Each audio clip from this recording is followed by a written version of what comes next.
Dice, el Espíritu de Dios llenó a Jesús con su poder. Y cuando Jesús se alejó del río Jordán, el Espíritu lo guió al desierto. Allí durante 40 días el diablo trató de hacerlo caer en sus trampas, y en todo ese tiempo Jesús no comió nada. Cuando pasaron los 40 días, Jesús sintió hambre. Entonces el diablo le dijo, si en verdad eres el Hijo de Dios, ordena que estas piedras se conviertan en pan. Jesús le contestó, la Biblia dice, no solo de pan vive la gente. Después el diablo llevó a Jesús a un lugar alto. Desde allí, en un momento le mostró todos los países más ricos y poderosos del mundo. Y le dijo, todos estos países me los dieron a mí, y puedo dárselos a quien yo quiera. Yo le haré dueño de todos ellos, te haré dueño de todos ellos, si te arrodillas delante de mí y me adoras. Jesús le respondió, la Biblia dice, adoren a Dios y obedézcanle solo a Él. ¿Cuántos dicen amén? Finalmente, el diablo llevó a Jesús a la ciudad de Jerusalén hasta la parte más alta del templo, a la cornisa del templo. Y le dijo, si en verdad eres el Hijo de Dios, escuche, tírate desde aquí, pues la Biblia dice, Dios mandará a sus ángeles para que te cuiden. Ellos te sostendrán para que no te lastime los pies contra ninguna piedra.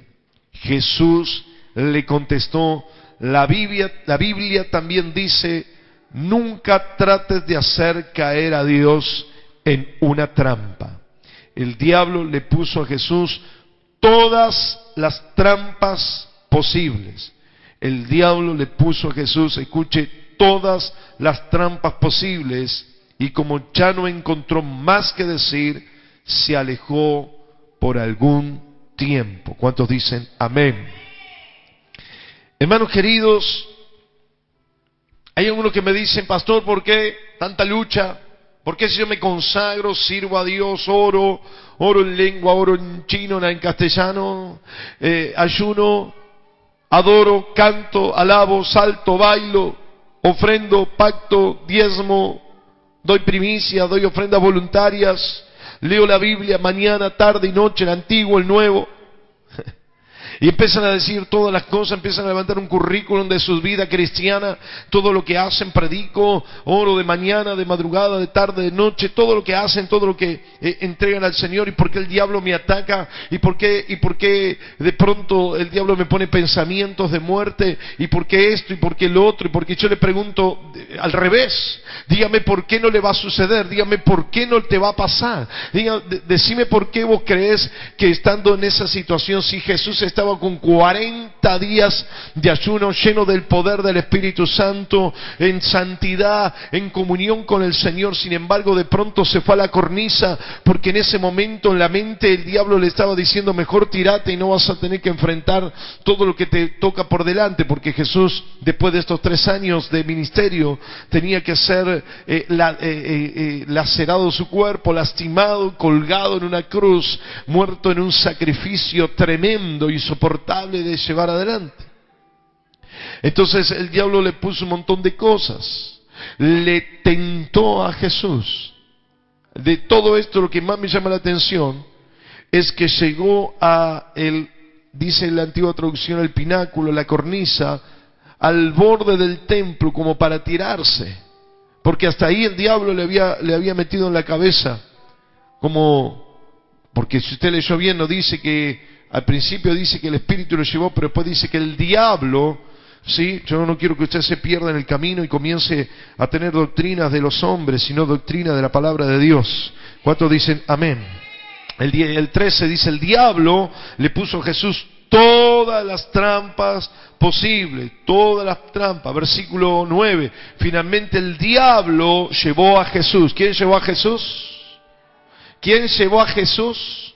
El diablo. No, pero si el diablo no puede meterse con un... Mire, hermano, agarra las doctrinas diabólicas que le enseñaron los religiosos recalcitrantes, enfermos, que lo único que hicieron es dejarlo atado de por vida. Tírele a la basura, agarre la palabra de Dios y pídale al Espíritu Santo que le revele la verdad. ¿Cuántos dicen amén? Por eso hoy quiero explicarle y quiero hablarle algunas cosas importantes, venciendo las trampas del diablo.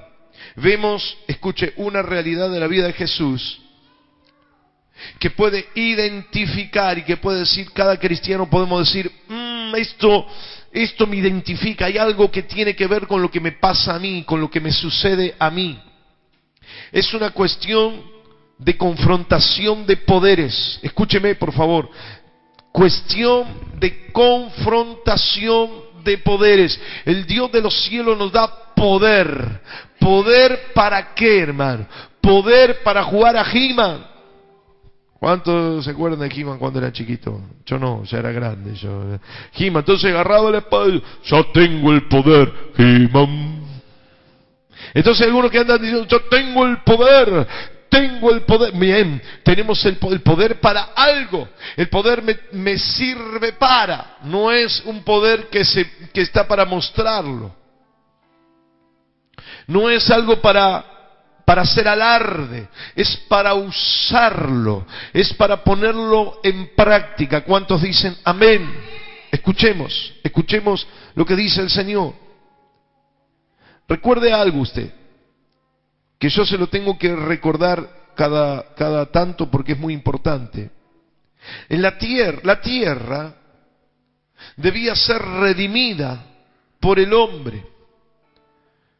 Lo más probable, si bien las enseñanzas están en permanente descubrimiento y redescubrimiento, porque dice la palabra, en parte conocemos y en parte profetizamos, hay cosas que no le podemos dar por conocimiento certero de la palabra de Dios, pero la fe completa a veces las cosas que no sabemos. Entonces, yo pensaba hasta que uno redescubre la palabra de Dios, que el hombre estaba en la tierra y como Dios es medio raro y como Dios hace cosas medias raras, según suponemos nosotros o alguien nos dice, un día hubo un lío en el cielo, se armó un lío, entonces dice, este diablo me tiene podrido, ¿a quién se lo encajo? Se lo encajo al hombre, y va y lo tiró como un rayo a la tierra, y ahora arreglate, hombre, que el diablo te arruine todo, no sé, no es mi problema. No es así. Podemos decir que antes de la creación del mundo hubo una guerra cósmica, por eso dice la Biblia que la tierra estaba desordenada y vacía. Hubo una rebelión del diablo que quiso tomar la autoridad de Dios. Entonces el diablo fue echado por Dios a la tierra y cayó como un rayo. Pero yo entiendo que el plan desde aquel momento en adelante, una de las cosas es redimir la tierra. Entonces hizo Dios a alguien a imagen y semejanza al hombre con un propósito eterno y glorioso, entre ellos redimir la tierra. Y por eso lo puso en el Edén, en un lugar especial con una protección especial. La protección se llamaba la obediencia a la palabra. ¿Saben cuál es la mayor protección que tenemos? No son ni los ángeles, ni los arcángeles, ni los serafines, ni la policía montada, es la obediencia. ¿Cuántos dicen amén? La obediencia la que nos protege. Entonces, así estaba la tierra en esta situación cuando Satanás no quiso que el hombre redimiera la tierra, ni que Dios nada, porque él es el enemigo de Dios y enemigo de todo lo que hizo. Como corona de la creación hizo al hombre. Entonces Satanás se ocupó de que el hombre no tuviese poder de redimir la tierra, lo hizo caer y ahí cayó en desobediencia.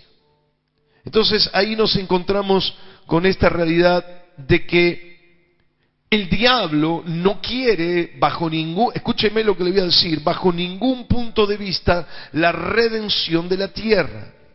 No quiere que cuando Él esté aquí todavía, hasta que sea echado definitivamente al lago de fuego y azufre, se cumpla la voluntad de Dios, ni se instale el reino del Señor. Vimos hace poco que el reino de los cielos está a través de nosotros en la tierra. Nosotros establecemos poder y autoridad de Cristo. ¿Cuántos dicen amén? Entonces, cuando Jesús vino, sabía que era el Salvador del mundo, se estaba cumpliendo la palabra de Dios, las estrellas anunciaron la venida de Jesús en Belén. Entonces el diablo sabía que tenía que detenerlo a Jesús, lo siguió de cerca, lo tuvo hasta que, mire, no aparece nada importante, salvo comenzó el problema cuando Jesús fue bautizado y lleno del Espíritu Santo. Ahí comenzaron los problemas. ¿Cuántos dicen amén? Entonces, cuando Jesús estaba lleno del Espíritu Santo, cuando Él estaba listo para comenzar la redención de la tierra, apareció Satanás, dice, lo tengo que detener. Fue aquí que leímos este texto, se le apareció, le puso trampa, le citó la Biblia, le llenó la cabeza de cosas, le dijo una y otra palabra, y dice que le puso toda clase de trampas y se fue por algún tiempo. Digan algún tiempo. Levante la mano, ¿cuántos fuimos liberados por el poder de Cristo? Amén, por algún tiempo. Pastor, pero no, por algún tiempo. No quiere decir que vamos a ser endemoniados, salvo que nosotros nos revolquemos otra vez en el pecado, ahí sí. Pero si no, seguiremos una batalla. No nos damos cuenta, hermano, que estamos en una guerra espiritual. No nos damos cuenta que estamos enfrentando una batalla permanente contra el enemigo. Y que Jesús aparece aquí como el gran redentor, no solamente ya de la tierra, también del ser humano, del cristiano de hoy, que hoy conocemos que hemos caído, del hombre que había sido caído, engañado, como dice aquí, por la serpiente. Ahora, el problema, escuchen, es que hay que tener cuidado de nuestra vida espiritual. Hay una frase al comienzo, y ahora empiezo a explicarle, que está al comienzo, dice, cuando Jesús se apartó del río Jordán, cuando se alejó del río. Yo me quedé con esa frase como una figura, porque ¿qué es lo que pasa? El río Jordán era el lugar donde Jesús se bautizó, donde Jesús obedeció, donde el Espíritu Santo descendió sobre él con poder como paloma, donde la palabra del Padre llegó a su corazón, donde fue afirmado, donde fue confirmado, si usted quiere, por el Señor, donde le dio el Señor la palabra. Entonces estaba listo, pero dice cuando se alejó del Jordán. ¿Saben que hay cristianos, y todo nos pasa, que algo sucede al tiempo de nuestra experiencia cristiana? No solamente en el orden de la vida de consagración, de oración, de fe, del Espíritu Santo, de todo lo que Jesús pasó, de la confirmación del Padre. El Padre le aprobó, el Padre le dijo, he aquí mi Hijo amado, en el cual tengo complacencia. Es decir, luego dice, se alejó normalmente del Jordán, porque no se iba a quedar a vivir en el Jordán. Yo pensaba, a medida que va pasando el tiempo de nuestra vida cristiana, y nos alejamos de ese día que nos bautizamos, yo puedo decir, pasaron 34 años desde que me bauticé. tanto tiempo, tanta distancia ha pasado desde el día que me consagré, desde el día que el Espíritu Santo me visitó, desde el día que sentí y confié y entendí el amor del Padre. Dice, pasó distancia, se alejó del Jordán, normal, natural, porque tenía que ir a cumplir la obra. Pero hermanos, ¿qué pasa con nosotros que a medida que nos alejamos de ese día que hicimos un pacto con Dios, de ese día que nos consagramos, de ese día que nos bautizamos, de ese día que tuvimos una relación, una experiencia con Dios poderosa, pasa el tiempo y parece que nos vamos enfriando? Parece que vamos perdiendo la pasión por la palabra, por la presencia. Perdemos el fuego, perdemos la fuerza, perdemos las bendiciones o lo que tanto nos unía antes al Señor. Es como el matrimonio, ¿no es cierto? Primero todo bien. Vos vas a buscar a tu novia y tarda 2 horas 45.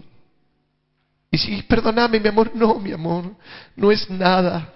Estaba tan lindo acá afuera, 2 horas, se la bancó. Un frío que se quería morir. Pero ahora tardan 5 minutos y vení, dale, che, 25 mensajes, ¿cuándo salí? Es como que se pierde a la distancia el encanto, el amor, algo, se pierde. A medida como que nos alejamos de ese día. Hermanos queridos, parece que nos dejamos estar. Yo quisiera y ruego al Señor que no nos alejemos del 16 de julio, ¿se acuerdan? Que no nos alejemos de ese día como un día que pasó mucho tiempo, que pasó un montón de distancia, que tuvimos un congreso, que el Espíritu Santo, y nos enfriamos. No, mantengamos encendido el fuego de nuestro corazón. ¿Cuántos dicen amén? Mantengamos encendida la llama, no nos alejemos del Jordán, no nos alejemos del momento que el Espíritu Santo nos bautizó, que el Espíritu Santo descendió sobre nosotros con poder, del día que el Padre nos abrazó, que nos confirmó, que nos dijo, este es mi Hijo amado. No te olvides de las palabras del Señor. El día que te bautizaste, hermano, cuando nosotros hablamos con el pastor, y usted, los que se bautizaron, que hablamos con el pastor, me acuerdo que él decía, usted tiene que ¿está de acuerdo? Usted se va a bautizar en el nombre del Padre, del Hijo, del Espíritu Santo. Sí, amén. Y va a ser fiel. Amén. Y yo me acuerdo que en aquel entonces lo dije con los que estábamos ahí. Pero hermanos queridos, al mes había un muchacho que se llamaba Alejandro que estaba conmigo. Y los otros 8 no había ninguno. Ni los chicos, ni los grandes, ni los jóvenes. Y después este muchacho Alejandro al tiempo ni él vino. Es como que pasa el tiempo, nos alejamos del Jordán. Nos alejamos de la presencia del Señor. Hay como un recorrido en nuestra vida, una distancia de circunstancias, experiencias, dificultades, cosas que nos apartan, nos enfrían y nos dejan lejos del Jordán. El Jordán representaba el compromiso de Cristo, representaba la aprobación del Padre, representaba el bautismo, el fuego, la llenura, el derramamiento del poder del Espíritu Santo sobre Jesús. Y esto creo que el diablo lo observa. Bueno, ahora ya se le pasó un poquito el entusiasmo, ya se le pasaron un poquito las ganas, ya no canta, salta, baila y ora menos que antes, ya está muy cansado, ahora está muy ocupada en sus cosas. Así que cuando Jesús se apartó del Jordán, porque en ese momento no era el momento, escuche, no es el momento que el diablo va a venir sobre tu vida, cuando estés lleno del fuego del Espíritu Santo, cuando estés comprometido, cuando sienta la voz de Dios, cuando estés leyendo la palabra, cuando estés metido ahí, no ese momento, ese instante, no, pero apenas te alejes.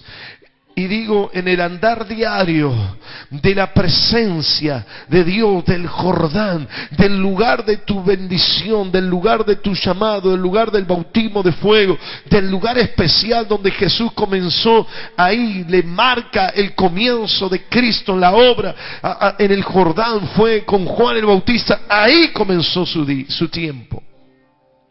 Entonces ahí comenzó el diablo. Entonces va a esperar que pase, algunos no esperaron ni un par de días. Ya después del Congreso, por ejemplo, estoy poniendo algunos ejemplos de cosas, pero sea una reunión especial, sea un día de oración, sea un día de ayuno, sea un momento, ya espera que se aleje un poquito de eso, donde uno se empieza como a aflojar, cuando uno se deja estar, entonces aparece el enemigo. ¿Y qué problemas o situaciones negativas aparecen en nuestra vida? Número uno, preste mucha atención que le voy a decir. ¿Qué es lo que pasa cuando usted normalmente se distancia del Jordán? Número uno, el acostumbramiento. Qué feo que los cristianos se acostumbran a ser cristianos, nos acostumbramos. Entonces comenzamos a hacer las cosas por costumbre. Simplemente por repetición, simplemente en cuestiones mecánicas, predecibles, siempre lo mismo. Una vida cristiana rutinaria. ¿Por qué se divorcian muchos matrimonios? Por la rutina. ¿Por qué dice no? Es rutinaria la vida. Y comenzamos a hacer las cosas de rutina. Comenzamos a hacer las cosas mecánicamente. Ya antes de dormir, algunos se agarran a y dicen, Padre nuestro, amén, amén. Y se va a dormir. Pero ¿qué tal si está esperando que Dios haga algo diferente? Si usted no se acostumbra a orar de esa manera, tal vez ora de rodillas, pero un día antes de dormir levanta sus brazos, pone una música. O se va a un cuarto en el fondo donde no hay nadie, hace frío, se pone un abrigo, un poncho y comienza a alabar a Dios y comienza a decirle, Señor, quiero un milagro para mi vida, quiero que mañana sea un día diferente, poderoso. Usted tiene que romper el acostumbramiento. Jesús no se acostumbró jamás. Jesús no se acostumbró a hacer milagros, lo seguía haciendo, no se acostumbró a hacer maravillas y hacía cosas diferentes. Hermano querido, hacía cosas distintas para no acostumbrarse. Él estaba deseoso de darle vista a los ciegos. Un día le escupía los ojos, otro día hacía barro, otro día decía que se lave, otro día le ponía las manos. No, hacía cosas diferentes porque él no quería acostumbrarse. Él no quería hacer las cosas rutinariamente, sino estaba esperando siempre algo de Dios. Él se iba al monte a orar porque sabía que algo iba a suceder. Un día la transfiguración, otro día el poder de Dios lo tocó, otro día los demonios lo visitaron, como en el monte de los Olivos, en el monte Getsemaní, donde oró el Señor. Es decir, que momentos, circunstancias, en cada monte había una guerra espiritual, había una presencia de Dios, había una transfiguración, algo. Una vez apareció Moisés, algo distinto. ¿Cuántos dicen amén? No te acostumbres, por favor. No te acostumbres a la vida cristiana, a leer de la misma manera, a sentarte al lado de una taza de café, que no está mal, y leer la Biblia. Pero sería un día bueno hacer algo diferente, donde decir, Señor, si yo estoy acá y me tengo que ir en 5 minutos, no te doy lugar. Señor, te voy a dar 2 horas, te voy a dar 3 horas. Capaz que oro 5 minutos, pero en las próximas 3 horas me podés llevar por los cielos, me podés mostrar tu gloria, me podés dar una visión, podés hacer algo distinto. No te acostumbres a la vida cristiana. ¿Cuántos dicen amén?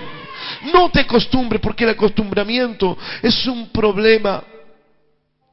Se acostumbran, cristianos acostumbrados a que pase las mismas cosas. No cultivan su relación con Dios en una unión más poderosa, en una cuestión espiritual. Jesús aquí comenzó y se fue al desierto.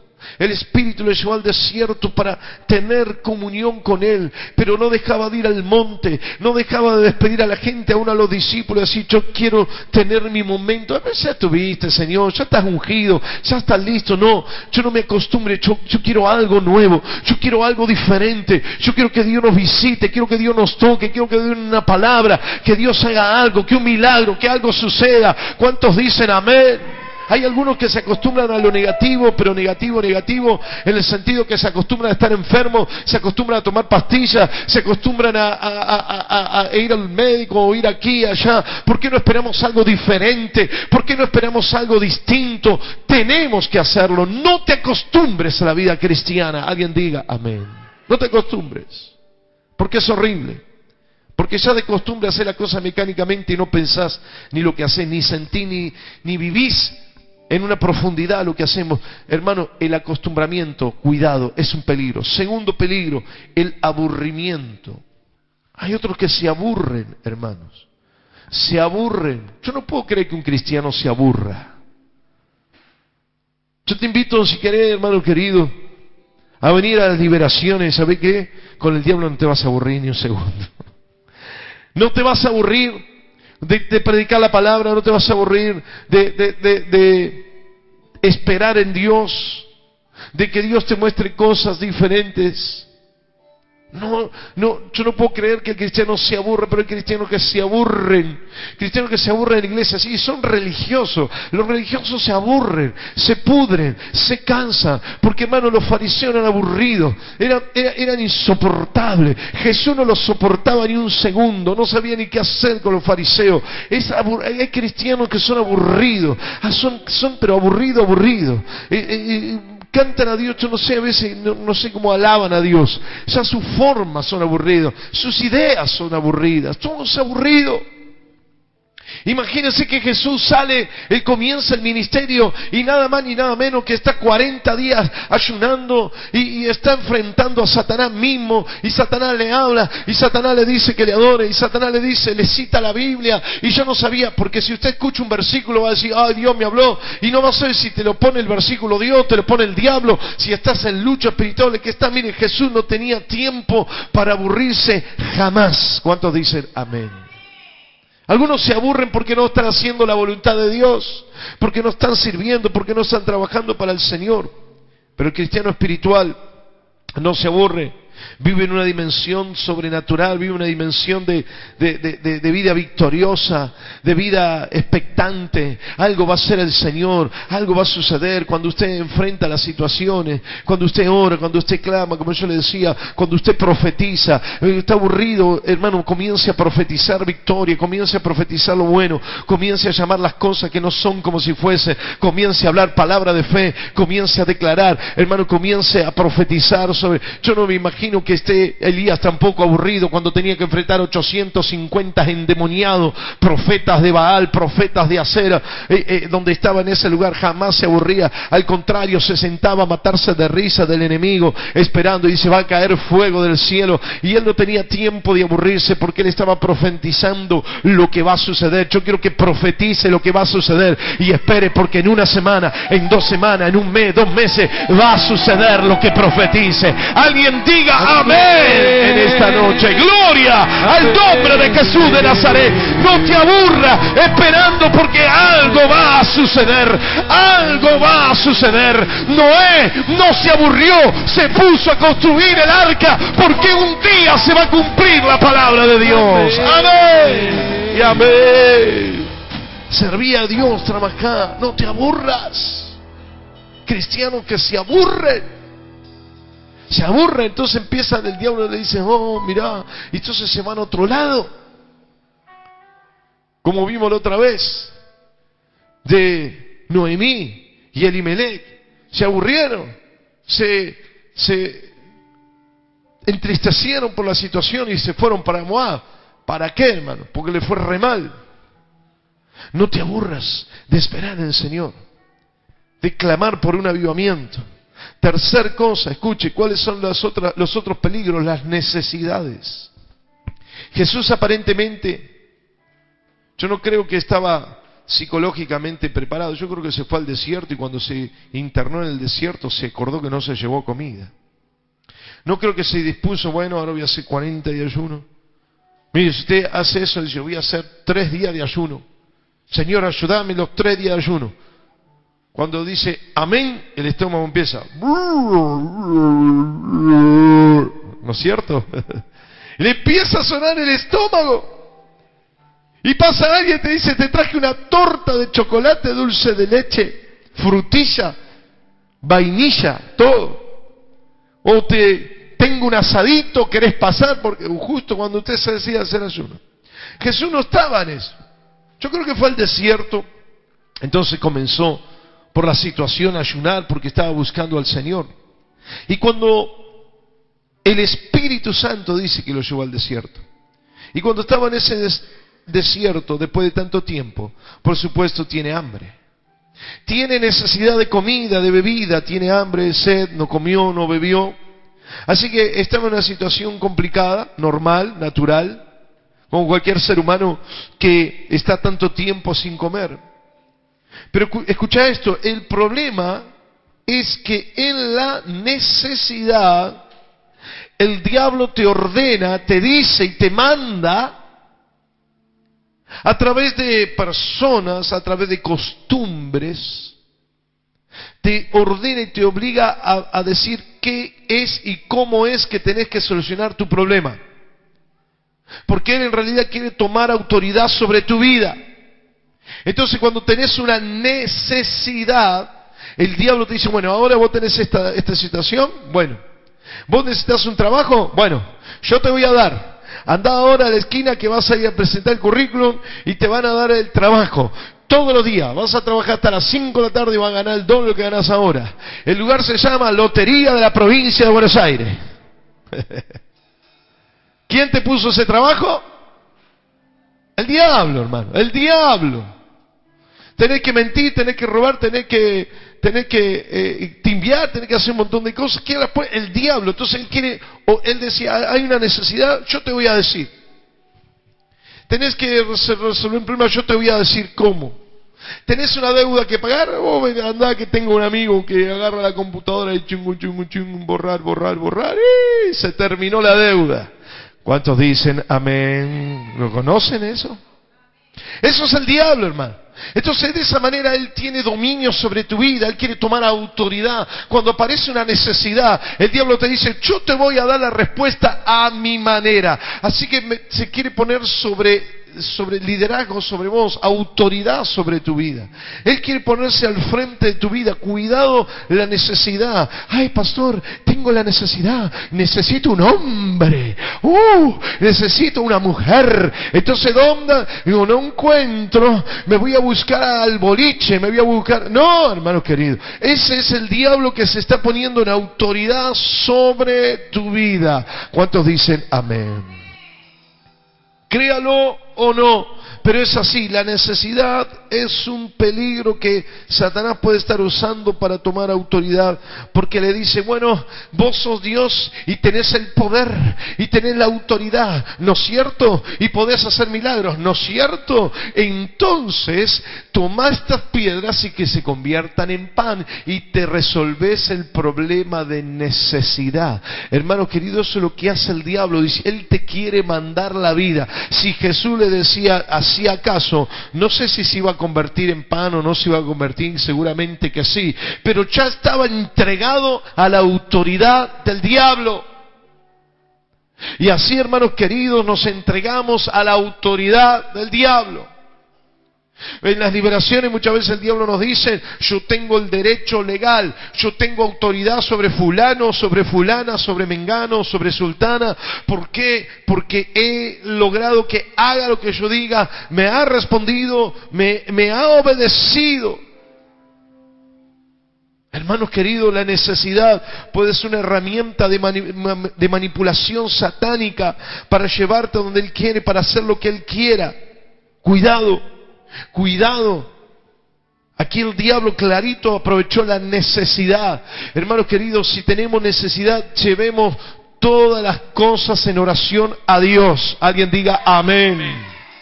Cuarta, escuchen, cuarto tema, la duda. Es otra de las estrategias del diablo. Como le he dicho, el aburrimiento, el acostumbramiento, la necesidad. Cuarto, la duda. En el versículo 3, lo que el Dios le dijo automáticamente es puesto en duda. si en verdad eres el Hijo de Dios. Acababa de decirle el Padre junto al río Jordán: he aquí mi Hijo amado. Y el diablo dice: ¿de dónde saliste? En verdad eres el Hijo de Dios. ¿No habrá sido una voz que escuchaste? ¿No fue algo que te vino a la cabeza? ¿No será que le habrán hablado al otro y vos pensaste que era vos? ¿Vos crees que Dios te va a profetizar a vos? ¿Vos crees? Entonces lo que Dios nos dice automáticamente es puesto en duda. Dios te da una palabra, vas a tu casa y el diablo te habla a la cabeza y te dice: es mentira. No creas lo que te dijo el pastor. Aquel profetiza cualquier cosa. Eso fue general. Cualquiera puede ser. Te pasó esto, te pasó lo otro. Hermano querido, el diablo juega con la duda. Te hace dudar. Te mete la duda. Si en verdad eres el Hijo de Dios. Ya le estaba poniendo duda a Jesús a unos metros donde el Jordán Dios le había hablado, donde el Espíritu Santo le tocó. Y dice la palabra: el Espíritu Santo le llevó al Jordán. Mirá el Espíritu Santo. ¿Vos crees que Dios es bueno y te manda a un desierto donde hay serpientes, a que pases hambre, frío, sed, calor durante el día? ¿Vos te crees que Dios es bueno y tiene un propósito para vos y estás pasando un desierto? Estás con necesidades, con problemas, no tenés comida, no tenés esto, no tenés lo otro. ¿Vos te crees que Dios es bueno? ¿Vos te crees que estás en el camino correcto, Jesús? El diablo te pone dudas. Alguien diga amén. Y te manipula con las dudas, y te maneja con las dudas, y te domina la mente, o te quiere dominar la mente con las dudas. Así que le dijo: si en verdad eres el Hijo de Dios. Le atacó la identidad para que renuncie Jesús a la identidad, para que no diga quién es. Él era el Hijo de Dios. Se lo dijo el Padre: aquí mi Hijo amado en quien tengo complacencia. Era la identidad, le estaba uniendo al Padre, le estaba uniendo al poder, le estaba uniendo al propósito, le estaba uniendo a un montón de cosas. Entonces, si atacaba la identidad, sabía que lo iba a debilitar. Si vos no sabés quién sos, si se debilita tu identidad, si vos no sabés que sos el Hijo del Rey de Reyes, Señor de Señores, y que Dios te hizo Rey y sacerdote para Dios, y que tenés autoridad y poder, y que tenés el gobierno que el Señor te dio, y que el reino de los cielos ya vino a tu vida. ¿Cuántos dicen amén? Entonces vos perdés la fuerza. ¿Seré hecho un hijo de Dios? ¿Me usará a mí Dios? ¿Tendré yo el poder del Espíritu Santo? ¿Dios se va a fijar en mí? ¿Y cuántas cosas el diablo pone en duda? ¿Sos vos un cristiano? ¿Sos un desastre? Vos estás lleno del Espíritu Santo. Y mira esto, porque encima vas a tener que hay gente que que lo quiere notar y te lo quiere hacer marcar como que no. Estás lleno de pecado, de maldiciones. ¿Dónde está la paloma? En el río Jordán, pero acá ya no está más. ¿Cuántas veces, hermano querido, el diablo nos pone dudas? Y así nos ataca, porque sabe, hermano querido, que hay algo por delante para llevar a cabo. Hay un propósito de Dios para nuestras vidas. ¿Cuántos dicen amén? Lo quinto, escuchen, la seducción. El diablo nos seduce con cualquier cosa. Dice el versículo 5 que le mostró los países más ricos de la tierra. Mira la gloria que hay aquí. Mira los castillos, los palacios, el dinero, la fortuna, lo que hay en las ciudades aquí alrededor. Esto es grandioso, esto es poderoso.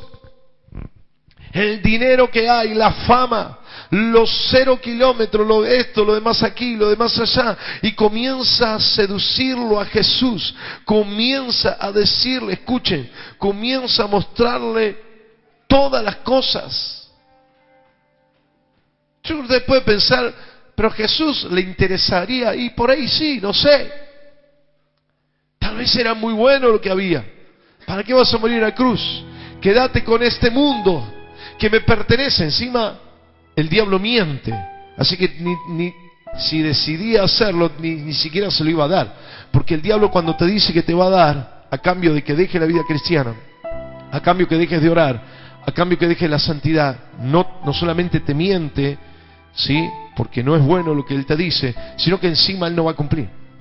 ¿Cuántos dicen amén? Él es mentiroso, padre de mentira. Miente, miente, miente y miente. ¿Cuántos dicen amén? Es mentiroso. Entonces él te seduce con cosas y te dice, oh, y dice el versículo 6, me lo dieron a mí.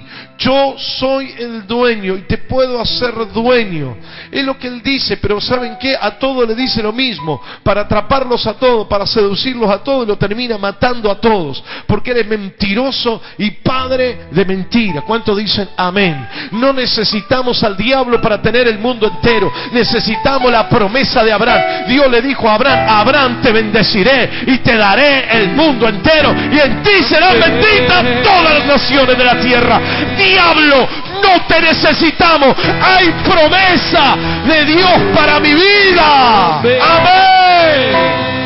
¿Cuántos dicen amén? ¿Qué diablo se cree que me va a seducir, que nos va a decir, yo te voy a dar el mundo entero? El mundo entero lo prometió en Génesis 12:3. Abraham, te daré el mundo entero y a tus descendientes. Y dice Romano que nosotros somos herederos de Abraham por la fe. Amén. Lo que menos necesitamos al diablo mentiroso para que nos dé algo. ¿Cuántos dicen amén? Nos seduce con cosas que se cree dueño. Pero hermanos queridos, los dueños somos los cristianos que estamos dispuestos a recuperar lo que Dios nos dio, a establecer el reino de los cielos. En esta tierra no manda el diablo, mandan los hijos de Dios. Mandamos los hijos de Dios. Amén. ¿Cuántos dicen amén? Mentira, diablo. La seducción tuya, Satanás, no sirve para nada. El diablo nos quiere seducir, atrae, nos fascina. La palabra es fascinar. Le quiso fascinar a Jesús. Mirá el mundo entero. Provoca un deseo terrenal, pobre, miserable. Provoca un deseo y una dependencia, pero que nunca sacia. Ejemplo, la droga. Un deseo. Y el que tiene droga, ¿qué quiere? Más droga, más destrucción. Y el que tiene satisfacción, no, necesita más droga, más destrucción, más maldad.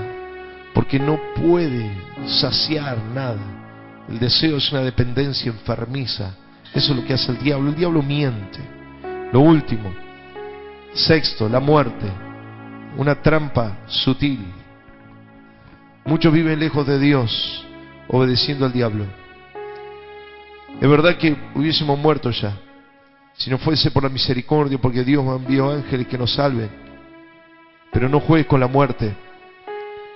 Sansón se dejó seducir. Sansón comenzó a decir, bueno, yo manejo esto.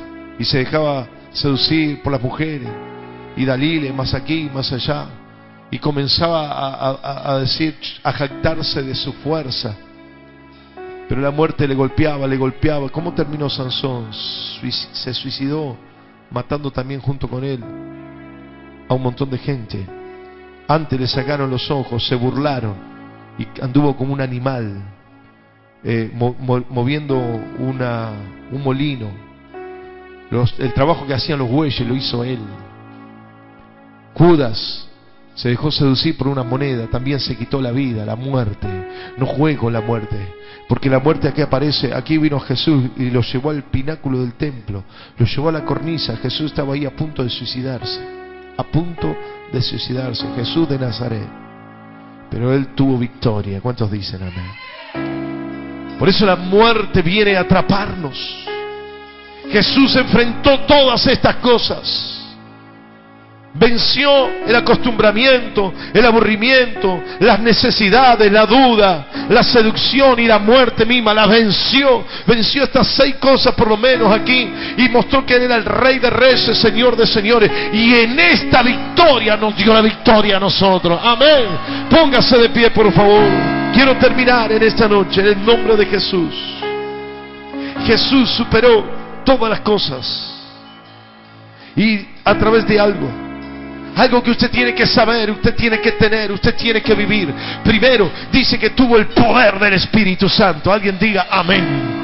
Jesús no fue en el desierto, no enfrentó a Satanás en su sabiduría humana, enfrentó a Satanás en el poder del Espíritu Santo. Diga, yo recibo el poder del Espíritu Santo. Levante su mano y diga, recibo el poder del Espíritu Santo. Pero Jesús marcó la identidad. Y le protegeré y le bendeciré y le daré victoria, y enfrentará al diablo, pero va a tener victoria, porque yo soy su Padre. Levante la mano los que estén cubiertos con el Padre. Estamos bajo la mano del Padre. Estamos bajo la mano de Jehová, el Señor nuestro Padre. Y tenemos la identidad. Somos identidad clara de Dios. Aleluya. Tercer cosa, propósito. Cerra tus ojos. Quiero decirte que vas a enfrentar y vencer las cosas con el poder, con la identidad y con el propósito. Jesús tenía un propósito: voy a redimir la tierra. Y nosotros tenemos un propósito de mostrarle a las personas que Jesucristo es el Señor, que Cristo vino a liberar a las vidas de las garras de Satanás, de la incredulidad, del humanismo, de la muerte, de la destrucción. Levante la mano la gente que tiene propósito y dice: Señor, yo voy a cumplir mi propósito, y el diablo va a retroceder. Aleluya. Y la cuarta cosa que tenía Jesús era convicción. Convicción. Jesús estaba convencido de quién era. Jesús estaba convencido de que no era cualquiera. Jesús era el Hijo del Dios viviente. Aleluya. Tenía una convicción que Él tenía el poder que vence todo poder, y sabía que Satanás era un ser creado, que estaba bajo la autoridad suya. ¿Cuántos dicen amén? Levanta la mano y decir: yo tengo la convicción en esta noche de que el diablo está bajo mis pies. Vamos, dígalo: el diablo está bajo mis pies. Dígalo una vez más: el diablo está bajo mis pies. El diablo está bajo mis pies. Aleluya. Y yo soy vencedor en Cristo. Aleluya.